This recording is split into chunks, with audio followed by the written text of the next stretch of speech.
Lions club of Vavol દ્વારા વરિષ્ઠ નાગરિકો માટે નેત્ર નિદાન કેમ્પ અને આરોગ્ય જાગૃતિ કાર્યક્રમ યોજાયો. લાયન્સ ક્લબ ઓફ વાવોલના સૌજન્યથી વરિષ્ઠ નાગરિકો માટે નેત્ર નિદાન કેમ્પનું આયોજન કરવામાં આવ્યું, જેમાં કુલ 72 વરિષ્ઠ નાગરિકોએ લાભ લીધો હતો.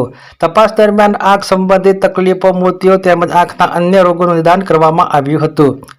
લાયન્સ ક્લબના પ્રમુખના અધ્યક્ષસ્થાને વરિષ્ઠ નાગરિકો માટે આરોગ્ય જાગૃતિ કાર્યક્રમ યોજાયો.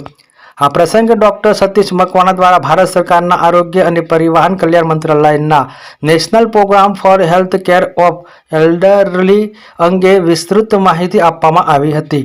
સ્વસ્થ અને નિરોગી જીવન માટે દરરોજ 6 થી 7 કલાકની ઊંઘ, 3 થી 4 લીટર પાણી પીવું, નિયમિત અને સંતુલિત આહાર લેવો તથા દરરોજ ઓછામાં ઓછા 30 મિનિટ ચાલવાની ટેવ વિકસાવવામાં ભાર મૂક્યો હતો.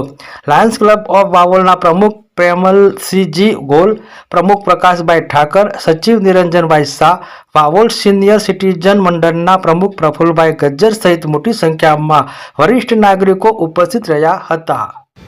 આજે લાયન્સ ક્લબ ઓફ વાવોલ દ્વારા સિનિયર સિટીઝનો માટે એક નેત્ર નિદાન કેમ્પનું આયોજન કરવામાં આવેલું, જેમાં 72 લાભાર્થીઓએ લાભ લીધેલો.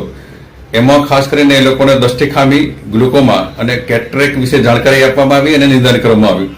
આ ઉપરાંત સિનિયર સિટીઝનો દ્વારા એક વર્કશોપનું આયોજન કરવામાં આવેલું, જેમાં એ લોકોએ નિયમિત રીતે બ્લડ પ્રેશર અને બ્લડ સુગરની ચકાસણી કરે એ માટે ખાસ સૂચનો કરવામાં આવ્યા. આ ઉપરાંત એ લોકો નિયમિત રીતે દરરોજ 6 થી 8 કલાકની ઊંઘ લે, 3 થી 4 લીટર પાણી પીવી અને જો શક્ય હોય તો દરરોજ 20 થી 30 મિનિટ લાઇટ એક્સરસાઇઝ કરે અથવા ચાલે એ બાબતે ખાસ ભાર મૂકવામાં આવ્યો. આ ઉપરાંત એ લોકોના જે પણ મૂંઝવતા પ્રશ્નો હતા એ બાબતે એ લોકોને માર્ગદર્શન આપવામાં આવ્યું.